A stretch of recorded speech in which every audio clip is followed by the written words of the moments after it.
इस सवाल में हमसे पूछा गया है कि एरिया का स्केल फैक्टर उनमें से कौन सा है। हमें 4 ऑप्शंस दी गई हैं, k स्क्वायर्ड, 2k और k क्यूब्ड। चलें देखते हैं कि इसका सही जवाब क्या है। चलें स्टेप 1 से शुरू करते हैं। सबसे पहले हम समझेंगे कि स्केल फैक्टर होता क्या है। स्केल फैक्टर, जिसको हम k से रिप्रेजेंट करते हैं, 2 सिमिलर पॉलीगॉन्स की करस्पॉन्डिंग साइड्स का रेशियो होता है। जैसा कि आप स्क्रीन पर फॉर्मूला देख सकते हैं, k बराबर है new side length divided by original side length.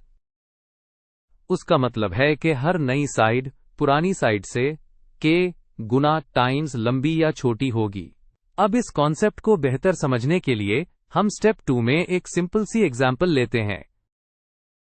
फर्ज करें हमारे पास 2 सिमिलर स्क्वायर्स हैं। एक ओरिजिनल स्क्वायर है जिसकी साइड लेंथ s है और दूसरा न्यू स्क्वायर है जिसका स्केल फैक्टर k है। तो इसकी साइड लेंथ होगी k टाइम्स s। स्टेप 3 में हम इन दोनों स्क्वायर्स का एरिया कैलकुलेट करेंगे। जैसा कि हम जानते हैं, स्क्वायर का एरिया होता है साइड का स्क्वायर। तो ओरिजिनल स्क्वायर का एरिया होगा s स्क्वायर्ड और न्यू स्क्वायर का एरिया, जिसकी साइड ks है, वो होगा ब्रैकेट ks ब्रैकेट का स्क्वायर। अब स्टेप 4 में हम न्यू स्क्वायर के एरिया की एक्सप्रेशन को सिंप्लीफाई करते हैं।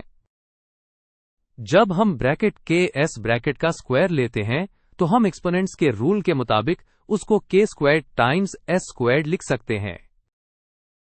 यहां आप गौर करें कि नया एरिया k स्क्वायर्ड को ओरिजिनल एरिया यानी s स्क्वायर्ड से मल्टीप्लाई करके हासिल होता है। स्टेप 5 में हम एरियाज का रेशियो मालूम करेंगे, जिसे स्केल फैक्टर ऑफ एरिया कहते हैं। इसके लिए हम न्यू एरिया को ओरिजिनल एरिया से डिवाइड करेंगे। जब हम उनकी वैल्यू सब्स्टिट्यूट करते हैं तो एक्सप्रेशन बनती है k squared s squared divided by s squared. अगला स्टेप यानी स्टेप 6 बहुत सिंपल है। हम रेशियो को सिंप्लीफाई करेंगे। आप देख सकते हैं कि s स्क्वायर्ड न्यूमरेटर और डिनोमिनेटर दोनों में है, तो ये कैंसिल हो जाएगा। हमारे पास सिर्फ k स्क्वायर्ड बचेगा। इससे साबित होता है कि एरिया का स्केल फैक्टर k स्क्वायर्ड है। अब आते हैं स्टेप 7 की तरफ, जहां हम अपने रिजल्ट को दी गई ऑप्शन से कंपेयर करेंगे। सवाल था कि एरिया का स्केल फैक्टर क्या है।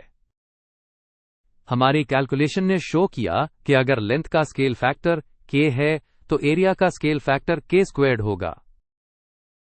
ऑप्शन ए k लेंथ का स्केल फैक्टर है।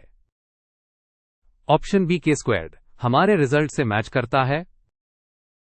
ऑप्शन सी 2 गलत है और option D k cubed volume के लिए होता है, एरिया के लिए नहीं।